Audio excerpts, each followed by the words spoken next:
Hello, ये determinant का lecture 2 है। अगर आपने लेक्चर 1 नहीं देखा तो पहले उसे देख ले ताकि ये बेहतर तरीक़े से समझ आए। तो लास्ट लेक्चर में एक बात मैंने कहा था, ये फार्मूला लगाया था के ए का whole determinant equal to K to the power N into determinant A. ये क्या है, इसको हम लोग आज समझते हैं। ये फार्मूला क्या बोलना चाह रहा है कि ए कोई मैट्रिक्स हो, जैसे यहाँ बोला है क्या, ए क्या है, कोई स्क्वायर मैट्रिक्स है, और यहाँ जो एन है वो क्या है, ऑर्डर है, और के क्या है, के कोई नंबर है। तो कहना चाह रहा है कि किसी नंबर को मैट्रिक्स से मल्टीप्लाई करिए, और जो मैट्रिक्स आए, जैसे कि एक मैट्रिक्स मान लीजिए ए है 1 2 3 4, इस मैट्रिक्स को मान लीजिए मैं 2 से मल्टीप्लाई करता हूँ, 2a निकालता हूँ, तो क्या होगा, मैट्रिक्स में जब नंबर से मल्टीप्लाई करेंगे तो इस तरह से लिखा जाएगा।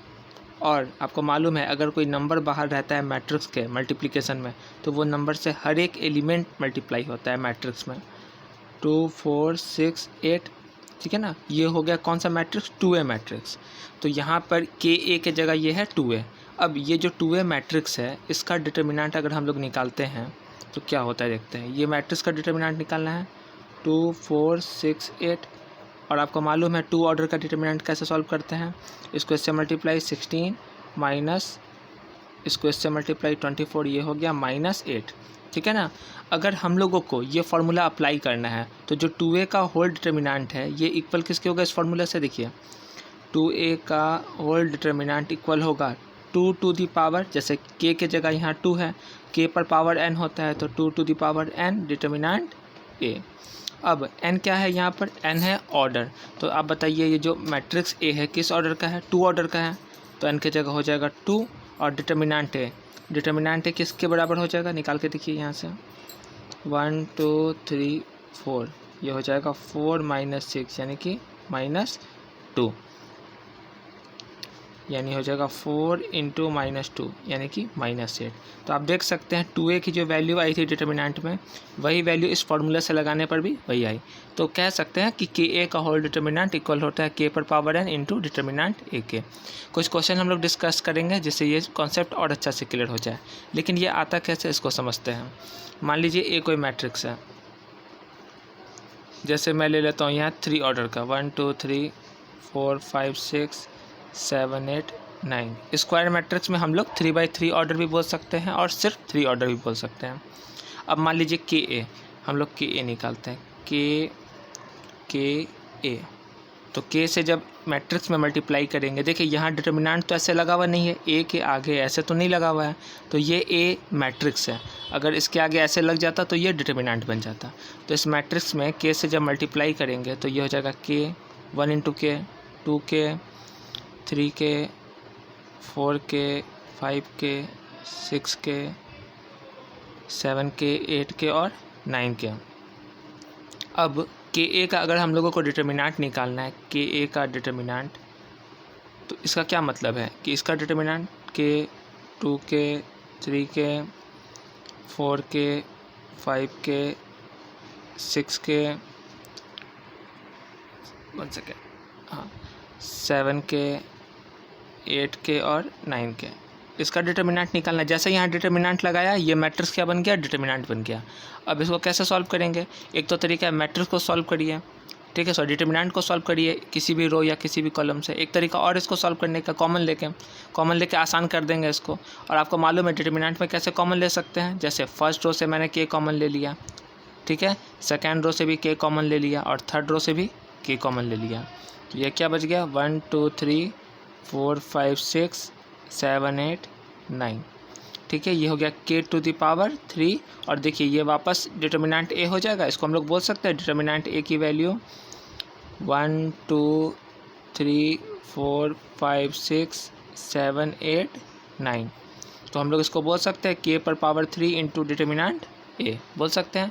तो आप देखिए K A equal to K to the power N, determinant A कैसे आता है, अगर 3 ऑर्डर का था तो 3 आया, अगर ये 2 ऑर्डर का रहता तो 2 बार के कॉमन आता तो के स्क्वायर हो जाता। इसी तरह अगर n ऑर्डर का डिटर्मिनेंट है तो के टू द पावर n आता है। इसी से ये फार्मूला काम करता है। कुछ हम लोग क्वेश्चन देखेंगे और ये कॉन्सेप्ट क्लियर हो जाएगा।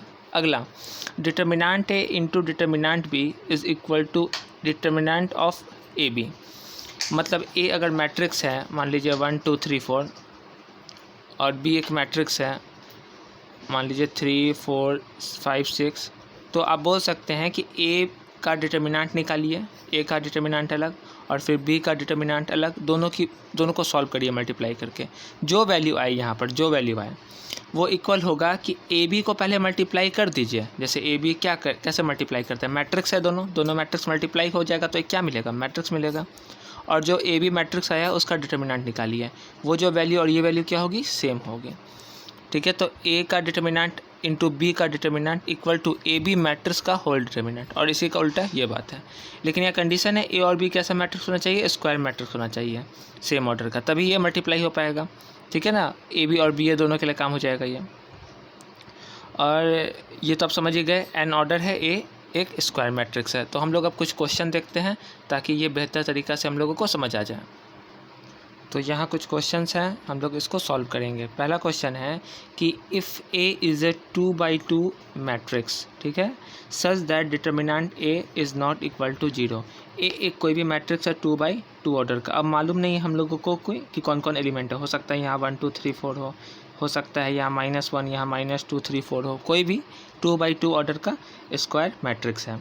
और डिटर्मिनेंट है 0 के इक्वल नहीं है, मतलब जो इसका डिटर्मिनेंट है ए का सॉल्व करने पर वो 0 के इक्वल नहीं है। कोई भी मैट्रिक्स हो सकता है 2x2 ऑर्डर का। और डिटर्मिनेंट ए दे चुका है 5 के बराबर है, यहाँ क्लियर है डिटर्मिनेंट ए 0 नहीं है, डिटर्मिनेंट ए 5 है। हम लोगों को वैल्यू निकालनी है 4a मैट्रिक्स जो है उसका डिटर्मिनेंट की। ए मैट्रिक्स तो हम लोगों को मालूम ही नहीं है, ठीक है, तो 4a मैट्रिक्स कैसे निकाल सकते हैं हम लोग। और जो 4a मैट्रिक्स आए, जैसे मान लीजिए ए मालूम रहता है हम लोगों को कि ए मैट्रिक्स है 1 2 3 4, तब हम लोग क्या करते हैं, 4a कैसे निकालते हैं, 4a से मतलब 4 से मल्टीप्लाई कर देते हैं हर एक एलिमेंट को और फिर उसका डिटर्मिनेंट निकाल देते हैं, आंसर हो जाता है। ठीक है, लेकिन ए मैट्रिक्स तो हम लोगों को मालूम ही नहीं है, बस मालूम है ए एक 2x2 ऑर्डर का मैट्रिक्स है। हम लोगों को मालूम है डिटर्मिनेंट ए 5 के इक्वल है, हम लोगों को निकालना है 4a मैट्रिक्स का होल डिटर्मिनेंट, जो 4a मैट्रिक्स है उसका डिटर्मिनेंट। तो हम लोग क्या करेंगे, उसी फार्मूला का यूज करेंगे। क्या फार्मूला, के ए का whole determinant equal to K to the power N determinant A. तो हम लोगों को निकालना है 4a का डिटर्मिनेंट, देखिए इससे तो निकल नहीं सकता ना, इसलिए फार्मूला लगाएंगे 4a का determinant equal to 4 to the power n, के जगह है 4 to the power n। n क्या होता है, ऑर्डर होता है। किस ऑर्डर का मैट्रिक्स है, 2x2 ऑर्डर का है। 2x2 कहने का अर्थ है 2 ऑर्डर का। तो 4 to the power 2 into determinant a, ये हो गया 16, और डिटर्मिनेंट a की वैल्यू कितनी है, 5 है, तो ये हो गया 80। तो 4a का डिटर्मिनेंट की वैल्यू क्या हो गई, 80। तो पहला क्वेश्चन कंप्लीट हो गया। दूसरा क्वेश्चन, ए एक 3x3 ऑर्डर का मैट्रिक्स है, ए डिटर्मिनेंट ए 0 के इक्वल नहीं है, और 3a का होल डिटर्मिनेंट इक्वल है k इंटू डिटर्मिनेंट ए के। हम लोगों को k की वैल्यू बतानी है, कुछ नहीं है, ये दिया हुआ है 3a का determinant equal to k into determinant A. हम लोग यहाँ फार्मूला जानते हैं, यहाँ पर क्या होता है, ये k to the power n determinant A equal to K determinant A. ये डिटर्मिनेंट से डिटर्मिनेंट कैंसिल हो गया। n क्या होता है, ऑर्डर, किस ऑर्डर का है, 3x3 ऑर्डर का है, यानी कि कह सकते हैं इसको सिर्फ 3 ऑर्डर का है। 3 to the power 9, sorry 3 to the power 3, ये हो गया 27, 3 इंटू 3 इंटू 3 27। तो ये क्वेश्चन सॉल्व हो गया। अगला क्वेश्चन है कि let A be a square matrix of order 3, write the value of 2a का होल डिटर्मिनेंट, 2a मैट्रिक्स का होल डिटर्मिनेंट, और a दे चुका है डिटर्मिनेंट a की वैल्यू 4 दी भी है, तो कुछ नहीं है, यही फार्मूला अप्लाई करेंगे। 2a का determinant equal to 2 to the power n determinant a, n होता है ऑर्डर, ऑर्डर है 3, 2 टू द पावर 3 और डिटर्मिनेंट है 4, ये हो गया 8 इंटू 4, यानी कि ये हो गई 32। ठीक है, तो अब NCERT का लगभग पूरा क्वेश्चन हम लोग से बन जाएगा। अब हम लोग डिस्कस करेंगे एक कॉन्सेप्ट के बाद NCERT का क्वेश्चंस। एक कॉन्सेप्ट क्या है,